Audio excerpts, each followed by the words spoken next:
지붕은 비가 오기 전에 고쳐야 된다. 존 F 케네디의 말입니다. 이번에 540억이라는 거대한 해킹 사고가 발생했지만요. 업비트는 흔들리지 않았습니다. 과연 이유가 뭘까요? 이 비가 오기 전에 이미 콜드월렛이라는 튼튼한 지붕을 올렸고 막대한 자금력이라는 기둥을 세웠기 때문인데요. 위기는 준비되지 않은 사람한텐 재앙이지만 준비된 사람에게는 실력을 증명할 수 있는 기회가 됩니다. 우리 구독자분들의 자산 포트폴리오는 비를 맞을 준비가 되어 있으신가요? 새벽 4시 42분 업비트 보안실에는 갑작스러운 경보음이 울려 퍼졌습니다. 이 크립토 윈터의 불안감이 채 가시기도 전에 540억 원 규모의 대규모 출금이 감지됐다는 소식이 전해졌는데요. 이 갑작스러운 보안 사고가 단순하게 해킹을 넘어가지고 중앙화 거래소의 안전성을 시험하는 이벤트였습니다. 도대체 이 거대한 출금이 어떻게 가능했을까요? 업비트의 이상거래 탐지 시스템은요, 이 다른 때랑 완전히 다른 대규모 자산 이동을 감지했습니다. 새벽 4시 42분경에 솔라나 네트워크 기반의 하덜렛에서 약 540억 원어치의 자산이 빠져나갔는데요. 그 대상은 솔라나, 메인코인은 물론이고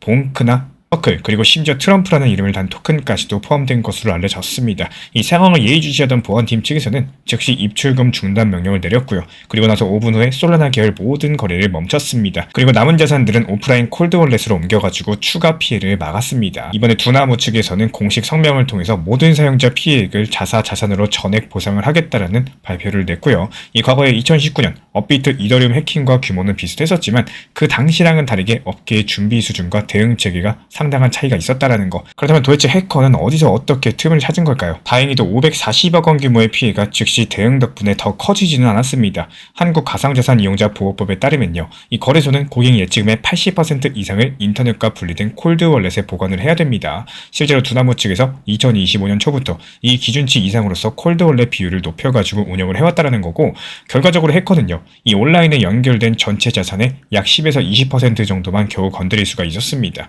마치 무너진 제방을 급히 보강을 한 것처럼 이 콜드월렛 정책이 전체 지급불능 위기로 번지는 것들을 원천 차단했다라는 거. 그럼에도 불안감은 남아있었죠. 과연 해킹 사건 앞에서 거래소가 버틸 수 있을지, 그리고 내 돈은 안전할지, 이런 질문들이 들려왔습니다. 하지만 여기서 걱정은 기우였다라는 거. 이 두나무 측에서는 탄탄한 재무력을 자랑을 하고 있습니다. 2025년 3분기에만 순이익이 2,390억을 거뒀었는데 이 정도면 540억 정도의 손실은 4분기 이익의 4분의 1도 안 되는 수준이었죠. 2024년 연간 영업이익이 1조 1,800억에 달했었고, 이 주주총회에서 확정된 배당금 규모도 수천억 원이었습니다. 즉, 이 회사 자체가 해킹 피해액의 수배에 달하는 돈을 이미 주주들한테 현금으로 나눠줄 만큼의 엄청난 현금 창출 능력에 대해서 보유해온 셈이기 때문에 계산해보면 540억 정도는 두나무한테는 단순한 영업 비용처럼 처리할 만한 규모였어요. 실제로 내부적으로 예상해본 손실 흡수력, 이 시뮬레이션에서도 3개월치 순이익만으로도 540억 정도는 전액을 커버가 가능했었고요. 배당 예상까지 합치면 5번 정도는 보상할 수 있는 이런 수준으로서 나왔습니다.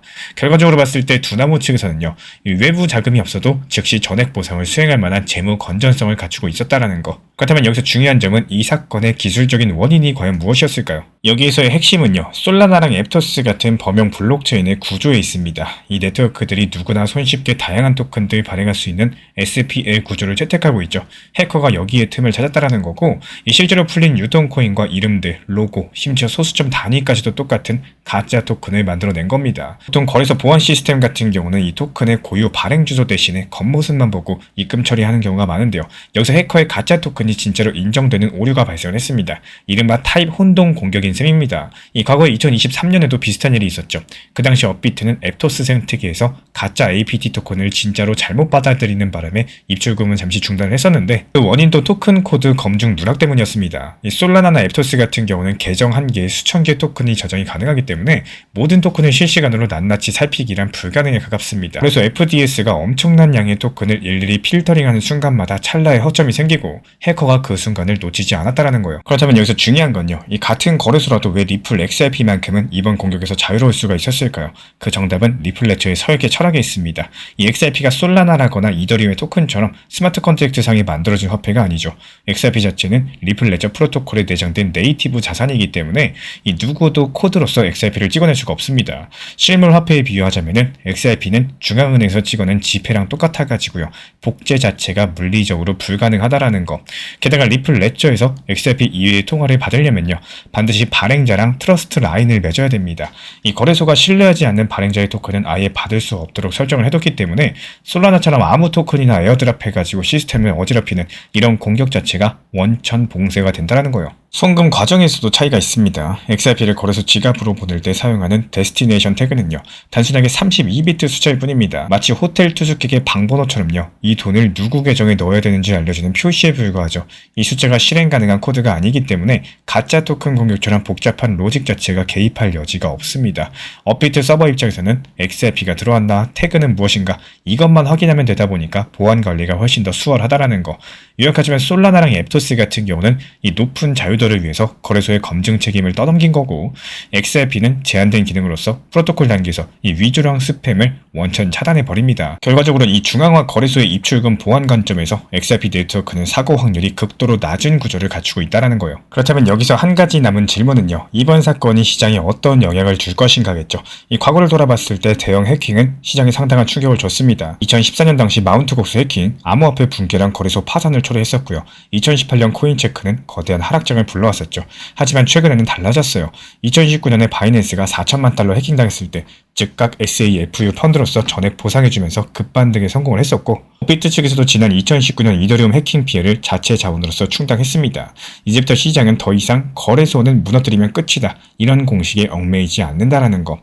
실제로 2025년 11월 말 이 사건 소식이 전해졌을 때 비트코인은 82,000달러 선 유지하면서 대규모 매도세로 이어지지 않았다라는 거. 이 불안 지수를 뜻하는 공포 탐욕 지수도요. 20의 극단적인 공포 상태였었지만 업비트는 시스템의 문제가 아니라 운영상의 해프닝으로 받아들여졌습니다.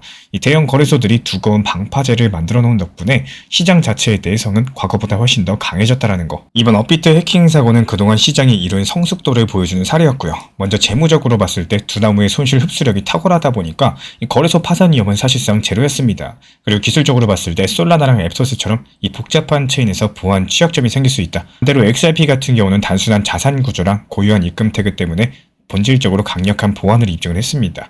그리고 시장 자체가 이제 위기 이후에도 안정적으로 반등이 가능하구나, 이런 회복 탄력성까지도 갖췄어요. 콜드월렛에 대한 의무화랑 이제 풍부한 현금 창출력이라는 이중 안전장치 덕분입니다. 그렇다면 지금부터 필요한 건요, 이 막연한 공포심이 아니라 냉철한 분석이겠습니다.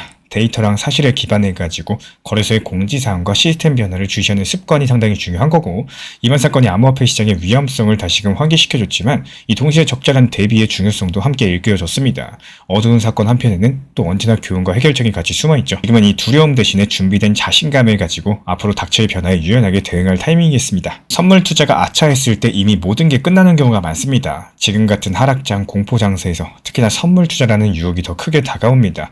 현물로는 답이 안 나오다 보니까 이 조금만 레버리지 쓰면은 바로 복구되겠지, 이런 생각들이 머릿속을 스치는데요. 정말 무서운 거는 이 생각이 들기 시작한 순간부터 이미 감정이 매매를 잡고 있는 신호라는 겁니다. 이 선물 시장은 올라가도 청산이고 내려가도 청산이 나오는 이런 구조이기 때문에 단기 변동만 조금 크게 나와도 순식간에 투자금 자체를 잃어버리는 경우가 너무 흔합니다. 특히나 지금처럼 이 변동성이 커진 시기에서는요, 리플이든 비트든 몇 초 만에 2에서 3% 출렁거릴 때가 많기 때문에 레버리지를 쓰는 순간 대응이 아니라 운에 맡기는 매매가 돼버립니다. 또 반대로 현물은 떨어져도 다시 매수가 가능하고 반등이 오면 다시 회복할 수 있는 시간과 기회가 있죠. 하지만 선물 투자는 한번 청산되면 끝이고요. 그 뒤에 반등이 와도 또 나랑은 아무 상관없는 시장이 되어버립니다. 그래서 선물 투자는 기회가 없는 시장이고 현물 투자는 기회를 만들어갈 수 있는 시장이다라고 말씀을 드리는 거예요. 항상 말씀드리고 있지만요, 이 업비트 빗썸 현물 매매로서만 안정적으로 원칙 매매로 운영하셔도 절대로 나쁜 시장이 아닙니다. 이 시장이 하락할 때는 분할 매수로 대응하고 모아나간다라고 생각하시고요. 시장이 상승하면은 조금씩 분할로서 모아나가는 원칙 매매만 잘 활용하셔도 생각보다 충분히 좋은 시장으로서 운영되기 때문에 어려움 자체가 없으실 거라고 생각을 해요. 제가 안내드리는 정보방에서도 항상 업비트 빗썸 현물 매매에 대한 중요 내용에 대해서 안내드리고 있기 때문에 필요로 하신 분들께서만 신청 주시면은 입장 안내 도움 드리도록 하겠습니다. 그리고 정말 잔인하지만요, 이 하락장일수록 선물 시장에서 많은 분들께서 무너지시고 투자 심리랑 멘탈적으로도 너무 위험하기 때문에 만약이라도 청산당하는 순간 회복 자체가 불가능에 가까운 일들이 생긴다는 겁니다. 지금 시장에서 살아남아야지 다음 상승장에서 결과를 만들 수가 있겠죠. 살아남는 가장 확실한 방법은요, 선물 투자 피하시고 현물 원칙 매매에 집중하는 겁니다. 결국에 우리가 챙겨야 될 거는 이 빠른 돈이 아니라 지속 가능한 돈인 거고, 선물은 그 반대 위치에 있다는 사실 반드시 기억해 주시기 바랍니다. 요즘 시장이 하루에도 몇 번씩 분위기가 바뀌고요. 뉴스 하나로 심리가 급격하게 흔들리는 경우가 많습니다. 이런 환경에서 모든 걸 혼자 판단하려고 하시면은 이 체력도 멘탈도 빠르게 지칠 수밖에 없다는 거. 그래서 제가 매일 체크드리는 핵심 구간들 가볍게 한 번에 볼 수 있도록 요약해서 드리고 있습니다. 필요로 하신 분들께서만 현재 보이는 번호로 문자 신청 주시면 되고요. 매매 신호가 아니라 혼자 무너지는 걸 막아주는 멘탈 안전장치라고 생각하시면 돼요. 최근에 리플 단기 변동성으로 인해서 이 단기 저점에 대한 매수 타점 잡고는 싶어도 이 매수 타점을 잡기 어려워하시는 분들이 정말 많으신 것 같습니다. 이미 제가 안내드렸던 리플 전용방에서 설명드렸던 중요 내용이지만요.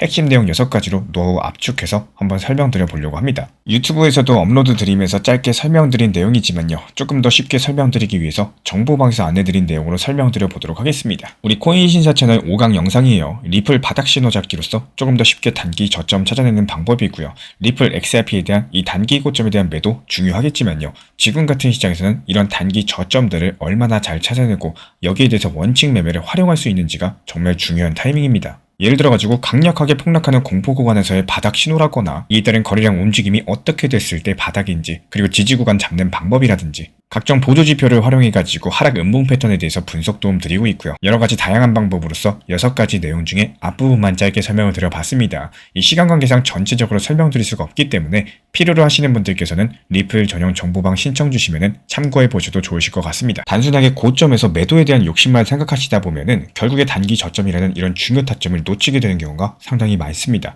정보 커뮤니티에서도 중요 타점 찾는 내용에 대해서 안내 드리지만요. 이 단기 저점에 대한 분할 매수, 여기에 대해서 중점적으로 안내드리는 이유가 시장이 안 좋았을 때 이 단기 저점 가치도 잘 활용할 줄 아신다면 결국에 시장이 다시 살아났을 때 단기 고점에서 만족할 만한 결과값을 만들 수 있기 때문이겠죠. 우리 정보방에서 영상 안내드리고 있기 때문에 필요로 하신 분들께서만 입장 신청해 주시면 안내 도움 드릴 예정이고요. 단 항상 말씀드린 것처럼 업비트, 빗썸, 현물 매매로서만 안내드리기 때문에 비중 조절, 원칙 매매 제대로 활용하실 분들께서만 입장해 주시면 감사하겠습니다.